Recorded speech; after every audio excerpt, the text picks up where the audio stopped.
भर के सपना के लुक्स के बारे में लाइव की जा रही हैं, उस पे बातें की जा रही हैं। इसी से पता चलता है कि तुम जलन से भरी हुई हो। सेकंड पॉइंट, तू बच्चों पे सवाल उठा रही है और वहां भी बदले में इतनी अंधी हो चुकी है। या तो सपना के ससुराल वालों को यह बात समझ नहीं आ रही, सपना को लपेटते लपेटते, सपना को कैरेक्टर असैसिनेट करते करते साथ में ये सपना के ससुराल वालों को भी धो रही है। ये उनकी फेवर नहीं कर रही। यहीं देख लो, सपना के चरित्र पर सवाल उठाती उठाती कहीं ना कहीं ये राजवीर के चरित्र को भी लपेट रही है। कौन सी कोशिश की अपने परिवार से, उसके बाप से मिलवाने की, उल्टा एटीट्यूड दिखा रही है बीच में बैठ बैठ के, मैंने वो घर खरीद लिया, मैंने। यही हरकतें तो तेरी परिवार को कभी एक नहीं होने देती, तेरे परिवार को। और उम्मीद लगा रही है कि कभी ना कभी तो आएगा, इन लक्षणों की वजह से आएगा जो लक्षण तू कर रही है, जितना एटीट्यूड तू दिखा रही है। एटीट्यूड से कोई कभी किसी के पास नहीं आ सकता। Hello, good morning, welcome back to my YouTube channel और मैं हूं राज पूनिया। तो भाई, लोगों को बड़ी मिर्ची लगी भर भर के सपना के रिप्लाई से, और सपना के रिप्लाई पे कम ध्यान दिया लोगों ने, सपना के लुक्स पे, उसके एटीट्यूड पे, उसकी बोलचाल के तरीके को ज्यादा नोटिस किया। तो इससे पता चलता है कि सामने वाले को जवाब का इंतजार नहीं था, बल्कि वो कितनी स्ट्रांग हो चुकी है, इस चीज से ज्यादा दिक्कत हो रही थी। जलन की बू आ रही थी और भर भर के सपना के लुक्स के बारे में लाइव की जा रही हैं, उस पे बातें की जा रही हैं। इसी से पता चलता है कि तुम जलन से भरी हुई हो। और क्या पॉइंट आउट कर रही थी कि पड़ोसी भाई भी कितने सही हैं, और देखा मैंने इसके मुंह से सच निकलवा लिया, देखा मैंने ये कर दिया, और जलन में इतनी अंधी हो चुकी है। पहले तो मैं इसी बात का जवाब दे दूं कि पड़ोसी भाई कितना सही है, तो फिर तू क्यों झूठ बोल रही थी? तू क्यों पब्लिक को बरगला रही थी कि पड़ोसी भाई ऐसा है, पड़ोसी कितनी गालियां खा रही थी? यहाँ पे भी तू गलत, तू गलत। यहाँ पे भी सपना को क्या पॉइंट आउट कर रही है? तू खुद ही गलत। तेरा सेकंड पॉइंट, तू बच्चों पे सवाल उठा रही है और वहां भी बदले में इतनी अंधी हो चुकी है। या तो सपना के ससुराल वालों को यह बात समझ नहीं आ रही, सपना को लपेटते लपेटते, सपना को कैरेक्टर असैसिनेट करते करते साथ में ये सपना के ससुराल वालों को भी धो रही है। ये उनकी फेवर नहीं कर रही। यहीं देख लो, सपना के चरित्र पर सवाल उठाती उठाती कहीं ना कहीं ये राजवीर के चरित्र को भी लपेट रही है।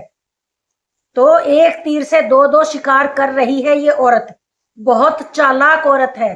और नंबर तीसरा पॉइंट तूने बोला कि सपना बोल रही थी बच्चों को प्यार नहीं करते, ऐसा तो उसने कभी बोला ही नहीं। वो हमेशा यही कहती थी कि बच्चों से प्यार करते हैं उसके दादा दादी। तो तुम यहाँ भी सपना को झूठा साबित करने जा रही हो। तेरे में और सपना में यही डिफरेंस है। सपना ने इतनी सारी कंट्रोवर्सी होने के बावजूद, इतनी सारी प्रॉब्लम्स होने के बावजूद चीजों को ठीक करने की कोशिश की, उन सभी चीजों को सही करने की कोशिश की कि किसी ना किसी तरह से वापस सारी चीजें पटरी पर आ जाए और वापस पूरा परिवार एक हो जाए। लेकिन तूने क्या किया? तेरा पति तो भगवान की दया से जिंदा है, सब कुछ है, बच्ची है, बच्ची अपने बाप से दूर है। तूने कौन सी कोशिश की अपने परिवार से, उसके बाप से मिलवाने की? उल्टा एटीट्यूड दिखा रही है बीच में बैठ बैठ के, मैंने वो घर खरीद लिया, मैंने। यही हरकतें तो तेरी परिवार को कभी एक नहीं होने देती, तेरे परिवार को।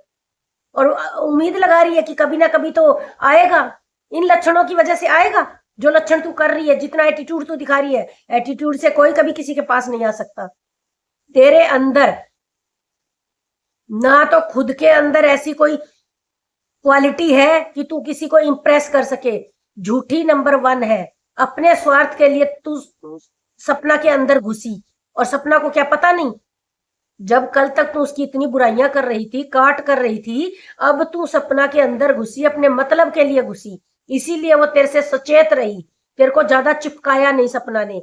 और अब सपना के चरित्र पर सवाल उठा रही है कि वो बच्चा कहाँ है, वो बच्चा किसका था, वो बच्चा ये था, वो बच्चा।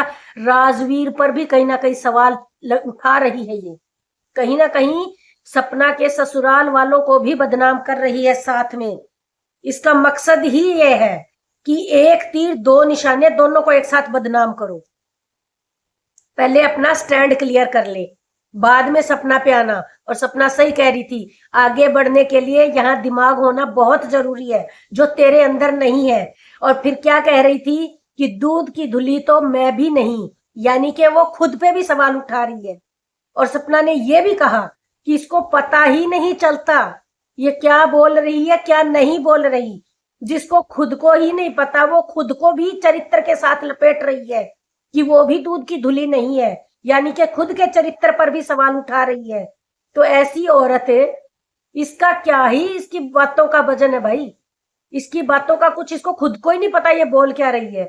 खुद के चरित्र को भी लपेट लिया, सपना के ससुराल वालों को भी लपेट दिया, सपना को भी लपेटने की कोशिश कर रही है। भाई तेरा कुछ नहीं हो सकता, तू खाली हवा में तीर मार रही है खाली, और इन तीरों से सपना को कोई फर्क नहीं पड़ने वाला। और कुछ लोग क्या कह रहे थे, फर्क तो पड़ता है, इसीलिए वो जवाब देने आई। इसलिए जवाब नहीं देने आई, वो उसको उसकी औकात दिखाने आई कि तू कितना भी गिर जा, तू कितनी भी नीच बन जा, कितनी भी दूसरों के तलवे चाट ले, तेरा कुछ नहीं होने वाला। अपने परिवार को तो खत्म करके बैठी है, डबो के बैठी है। जब सपना हाथ बढ़ा रही है अपने परिवार की तरफ तो इसको मिर्ची लग रही है, इससे ये चीजें बर्दाश्त नहीं हो रही।